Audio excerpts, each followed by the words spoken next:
अब बाबा एक गांव में घर है आओ चप्पल निकाल लो। क्या बात है डेरा लगा डेरा लो बोला कि ना डरे ना ना डरे टन टन बोली हो देखी बिना लगन के 27 दिन पहले अयोध्या से बरात पे दूल्हे के चलल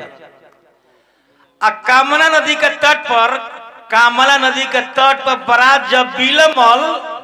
बिलमल तब ओकर नाम बिमला पड़ल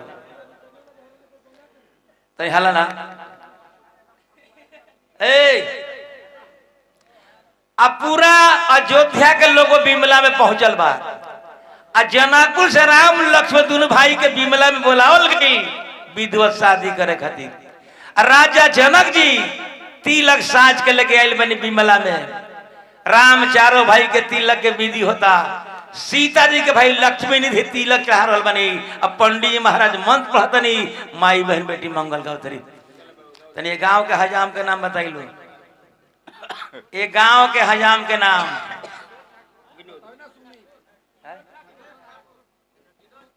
विनोद ठाकुर। बाप हो बाप विनोद ठाकुर तब तुमका मेहरारू अमोद ठाकुर पिटवा मार खाए ला कोनो बात मत बता दी हलो पिटवा बोला ना ठीक चला विनोद ठाकुर खड़ा हो ए पंडित जी के बुला जल्दी बुला पंडित जी के अरे बोलना रे कौन पंडित जी बग पड़े जाके निकाल दो या तो छांटी ले जाए खेत। अच्छा अब अपने पार्टनर के दे दो। हेलो पहले हेलो इधर आइए अपना पहले नाम बोलिए। अमन कुमार तर माई खी होला नहीं खी टाइट बोला नाम बोलिए। अमन कुमार पापा के नाम बोलिए। श्री दुखित राय ओहिर के लड़का मेहराइल बोलेला दुखित राय पापा के नाम दुखित राय। अब मम्मी के नाम बोलिए। सुखित राय। अरे मम्मी के नाम बोलिए ना बोला पढ़ल कौन क्लास इंटर के परीक्षा दे बोले में लटपटाई जला बता फार्म मम्मी के नाम बोलो। अनीता देवी तो डेरात का है के बारा हाथ हटाओ हो जैसे है ना करो जंक्शन पर से हाथ हटल सीधा रहो भगवान के तिलक चाहता माई बहन बेटी मंगल गावतरी पंडित जी मान पढ़तनी कहा बनी रहा भैया काहे बेचैन बोले पाइट खोले के पड़ी है का कहत रही कछिया नहीं खी पहले यही पर वाह आए हाथ उंजी रत रखो 20 बार कहत नहीं कुछ जगह हाथ ना रखो जला ना रखो चलो होगा आए अच्छा सरकार श्री धर्मेंद्र पासवान जी नौवा चौक 100 रुपए के पुरस्कार दी भगवान के विवाह में। भगवान से प्रार्थना करे कि वो लोग पद प्रतिष्ठा मान सम्मान भगवान बना के रखे।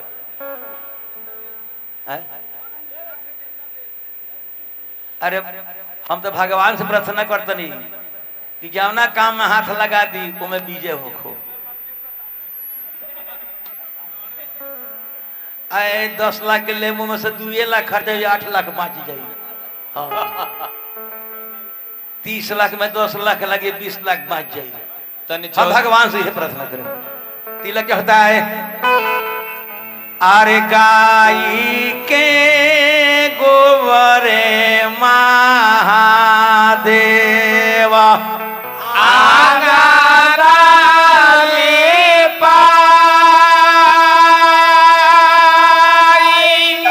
गजा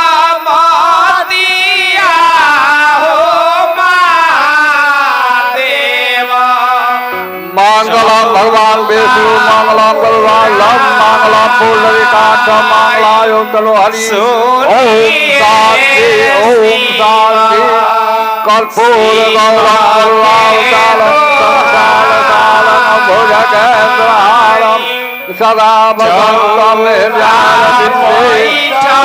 भवानी सहितं नमामि ओम शांति ओम शांति गजाननभूतनाथसेवितं सपेतजम्बो फलदाय भक्तम् शोकविनाशकार्यकम् नमामि विघ्नेश्वरः पादपङ्कजम् ओम शांति ओम शांति शिवा शिवा के दोहा हेलो हेलो कर्जकर्ता मालिक से अनुरोध हुआ कि सखी लोग के आधा किलो लेनी के तेल भेजवा दिया 100 ग्राम से नूर अब पंडित जी का एक मुठा बीड़ी या एगो सलाई या हो सकल तो कुछ नकल गणेश पुजाई भेजवा दी काहे से जो लोगन बहुत कम बा आगे भादरा के संभावना बा कहा बने पंकज बाबू सुमित बाबू गणेश पूजा दिया ठेल की फाट जाओ बोलो हम माला डाले खाती तो महाराज आई है माला कहो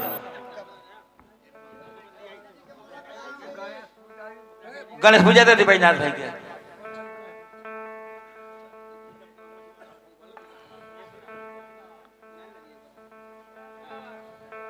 यही करा के दी पहले हाँ गाय के गोबर हमरा के 200 मत दे हमरा के 200 के नोट ना चलल हाँ हाँ 500 से कम नोट ना चलल हम सुमित भैया स्वागत आशीर्वाद देतनी ए सुमित 3 भैया। गुना और आज चौगुना सुमित बाबू ए सुमित भैया जुग जुग जिए और बाहू और बाहू और बा हार बिया है का बेरिया महादेव कुछ ना पाई गौने का बेरिया महादेव नीलम भुजगसांग बलभूमलांगम सीतासमारूपिलवाम भाग्यम पावपादायत कालिका भगनमामि राममलरुवंदनांगम ओम शांति लंबोदरम परम सुंदरम मेघकांतम उदज्वाकलिनी भोजोर कांतिकांतम सकल विघ्न हरो नमामि ओम शांति हाँ हाँ हेलो ले ला विनोद बके दियल हनु अरे दुकान ए हजा चलो ना हजामिन के दिया हो गल सुमित बाबू हजामिन के ए हजमा के बुढ़वा के अब जा ले ला तनी हजमो में हाथ लगा दी आगे बढ़ जास ढेर मत दे भूलवा दिया हजामी बहुत तेज भी देखी ये ऐसा गीत था 24 घंटा के अखंड अष्टयाम के बाद जब हमरी के माई बहन बेटी गीत गावेली गीत तब विमान पर चढ़ के देवता लोग फूल बरसावले ये गीत पर 24 घंटा अखंड के बाद आई है गीत सुनला से 100 गौदान के लगे फल प्राप्त होला तन भैया हो कुर्सिया दी खली का भाव में मुजरा भाव में बैठिए तन एक सेकेंड तन हैंड हटा है हाथ जोड़ा सीधा बैठा ना है टाइट करना है क्या दहिया मेहरारू कैसे कि दूल्हा दूध कटू हो टाइट रहो कोई दिक्कत बा ना ना दिक्कत बा ना दिक्कत बा ना दिक्कत बा तो दिक्कत कहाँ से हुई हम कहत रही कि दिक्कत कहाँ से हुई, तू तो रोला तिरपाल छाप पो आ 3 ताला पर चढ़ के मजा खींचे लगलो, तो दिक्कत कहाँ से हुई?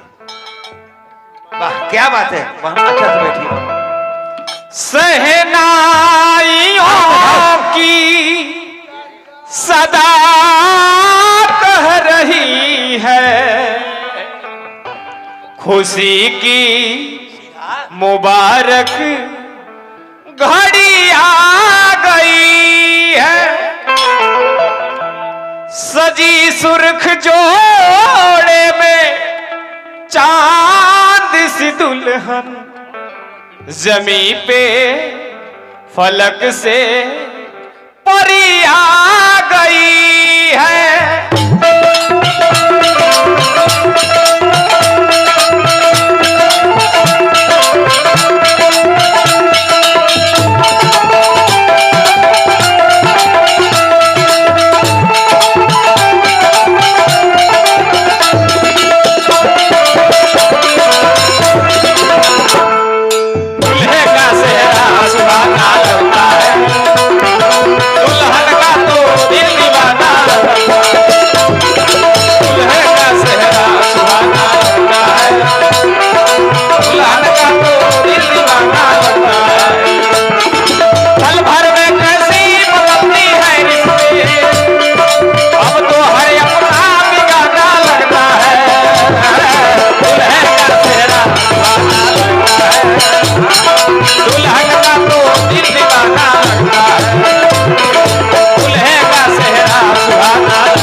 देखिए भगवान राम चारों भाई के तिलक के विधि होता, आ हमनी के महतारी बहन बेटी मंगल गा रहे कैसे हो?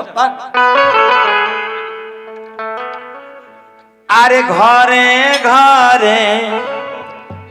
बाजेला बधाई, माई शोभा बरनी न जाई। घरे घरे बाजेला बधाई, माई शोभा बरनी न जाई। घरे घरे बाजेला बधाई, माई शोभा बरनी न जाई।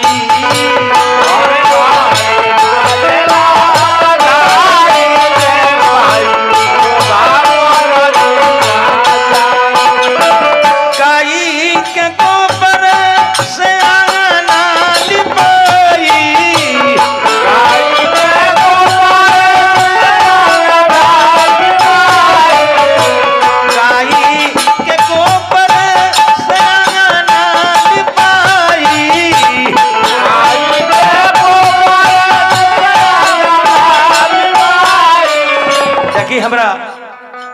आदरणीय माननीय बाबू श्री मुन्ना सिंह जी, बाबू श्री मुन्ना सिंह जी भगवान के शुभ विवाह में 100 रुपया दान के लिए बनी और पद प्रतिष्ठा मान सम्मान भगवान बना के रखे। गाई के गोबर से अंगना लिपाई,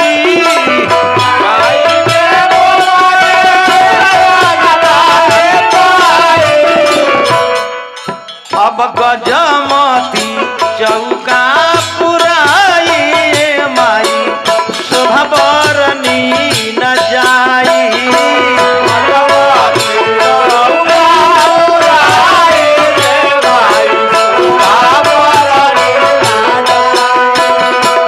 आज मोरा राम जी के तिलक आयो,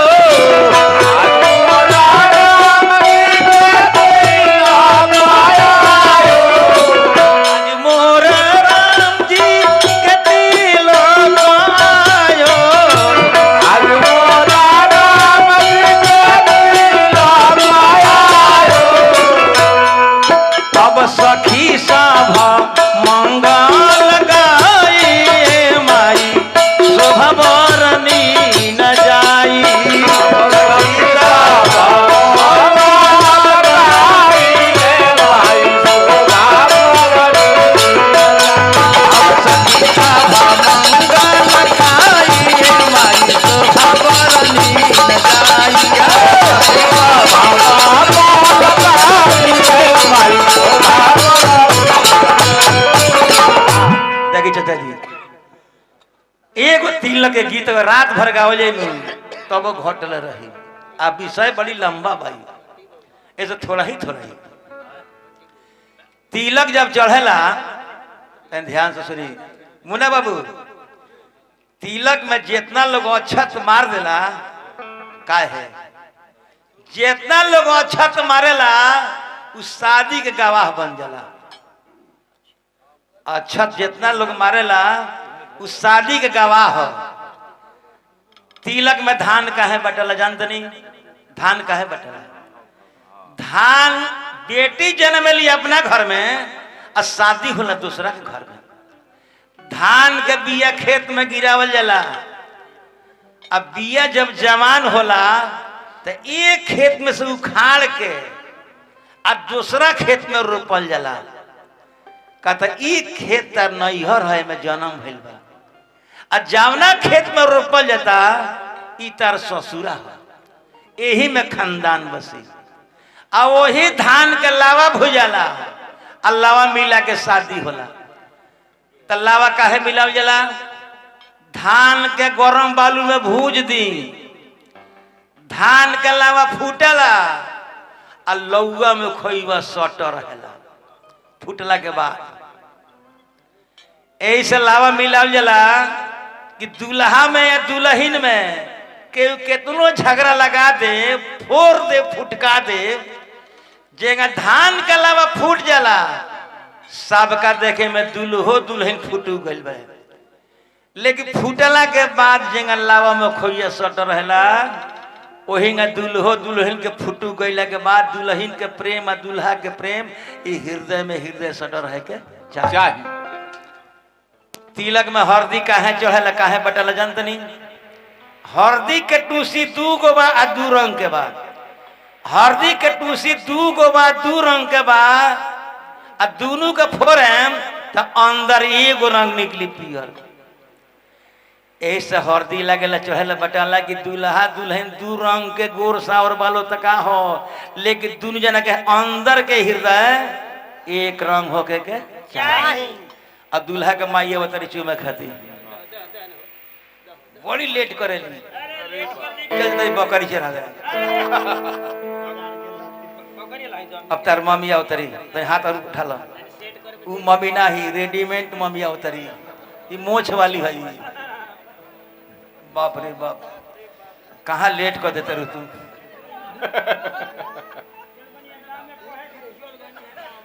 बाप हो बाप,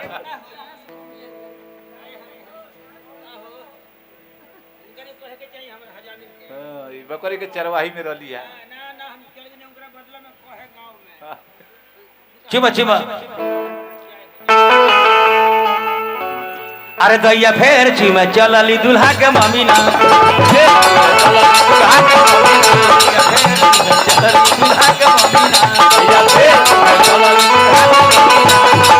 सब दिन के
इनकर आंग डोलेला,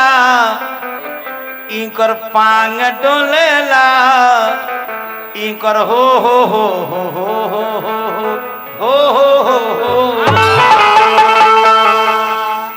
ए आवा ना हो एतन ही करा के भेज ए भैया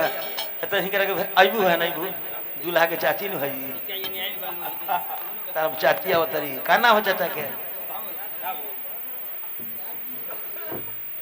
चाचा के नाम बोला बकलो लय रही का रे बकलो लय रही मारहू कहा जानी ले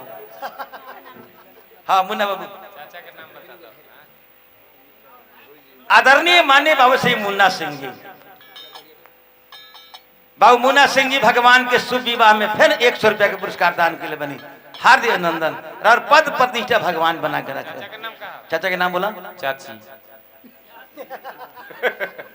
है? है? गनौर रहा है का हो गनौर बह यह गनौर बह वाह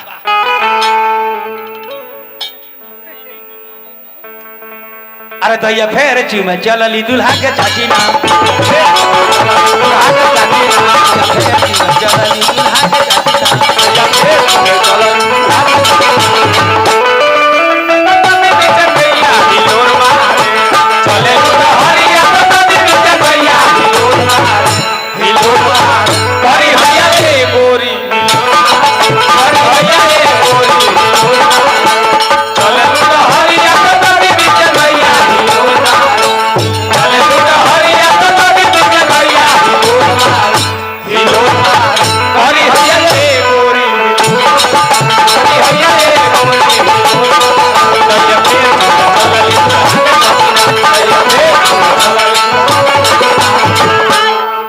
मत आराम से रहो अभी हम धीरे धीरे चलो आगा चुमा धीरे धीरे लाहे लाहे 11 हले चुमा के बाद अरे पमती धानावा के चौराए माई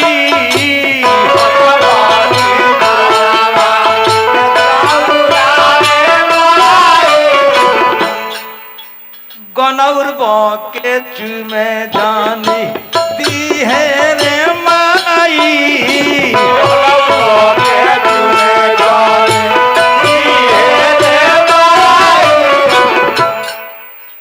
इहो अपना भैया से छुआइल बाड़ी रे माई अपना भैया से छुआइल बाड़ी रे माई बाप रे बाप और का भइल बा छुआए के छुआइली न होइले नइखी रे माई छुआए के छुआइली न होइले नइखी रे माई छुआए के छुआइली न होइले नइखी रे माई छुआए के छुआइली न होइले नइखी रे माई एही से त भक भक बासा तारी रे माई हम ना कहनी हाँ अब हो अब ई के हो अब अब ना हम बताओ तेरे के हो तू रसगुल्ला ठाकुर बा ना ना यह ने दूल्हा के मौसी है ई भाई छोड़ ना भी ये घर कहाँ मेहरा वही ओढ़ तारी सब अरे चुमाई लेहू रे दूल्हा धीरे धीरे चुमाई लेहू रे दूल्हा धीरे धीरे चुमाई लेहू रे दूल्हा धीरे धीरे चुमाई लेहू रे दूल्हा धीरे आजकल बात पास हो गई है एमओ में सब पास हो गई है आजकल बात पास हो गई है एमओ में सब पास हो गई है अब आई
आदरणीय माने श्री बबन बाबू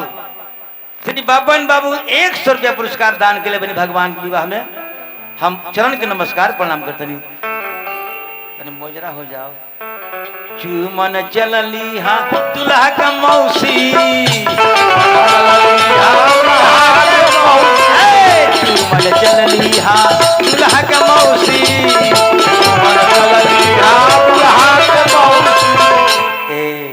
हम का को होता नहीं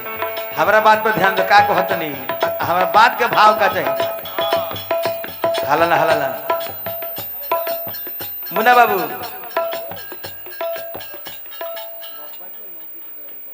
बबन बाबू क्या बबन जी के मौसी की तरफ से अच्छा ठीक है 100 रुपए का पुरस्कार हार्दिक क्यों मन चलली हाँ दुल्हा का मौसी जो मन चलली हाँ दुल्हा का मौसी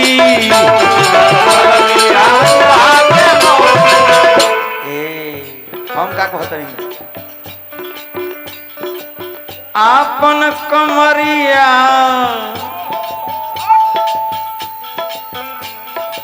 आपन कमरिया नचाओ ना नचाओ कमरिया आपन कमरिया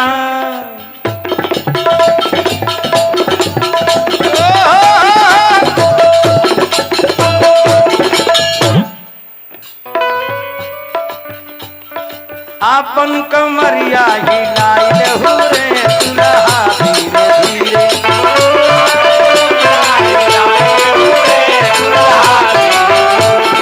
माइले हो रे दुल्हा धीरे धीरे माइले हो रे दुल्हा धीरे धीरे माइले हो रे दुल्हा धीरे धीरे माइले हो रे दुल्हा धीरे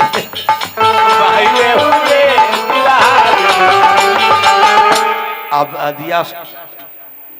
भाई जी का कहाँ हो अब है ना तिल भर लोग खाना खाता तरी मझी मारी माझी देवा बरिसी गईले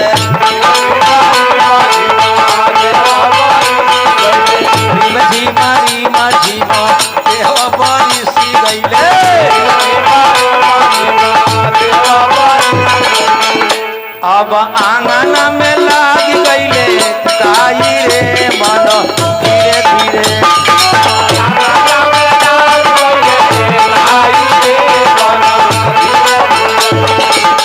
भाव रख जाए गाना पर पानी भरे चलली हो राजा जनक बहू भरे चलली हो राजा पानी भरे चलली हो राजा जनक बहू अब टंगरी गईल बिछी लाई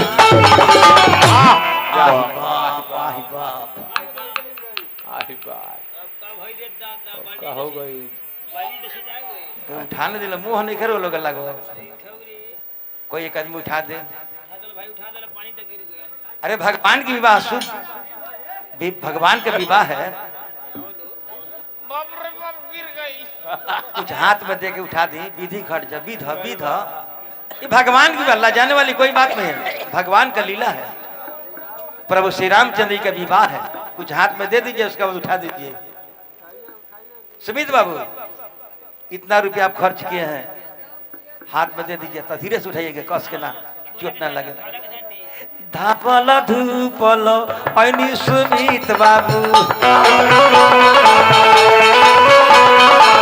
धापल धूपल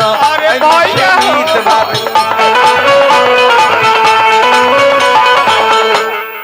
अब सोहरी के लिहनी उठाई रे मन धीरे धीरे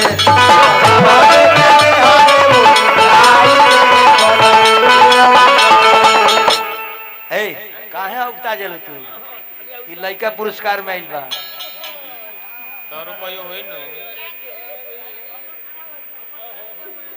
सुमित बाबू धावल धूप गहनी सुमित बाबू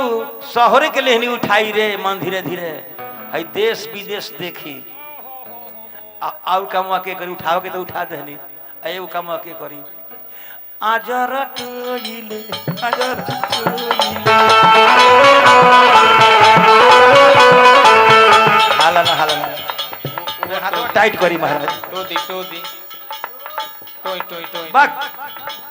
आजर टोइले आजर टोइले टोई अब कामना गोतरिया लागल चोट रे मन धीरे धीरे अब कामना गोतरिया लागल चोट रे मन धीरे धीरे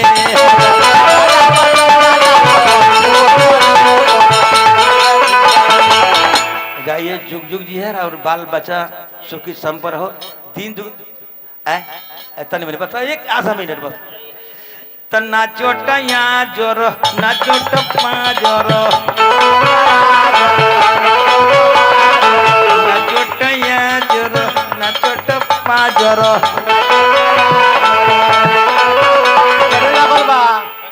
ना चोटया जोर ना चोट जोर कह दी कि छोड़ दी तनी नाच दी सुमित भैया कह दी कि छोड़ दी सुमित भैया तनी नाच दी ना चोटया जोर ना चोट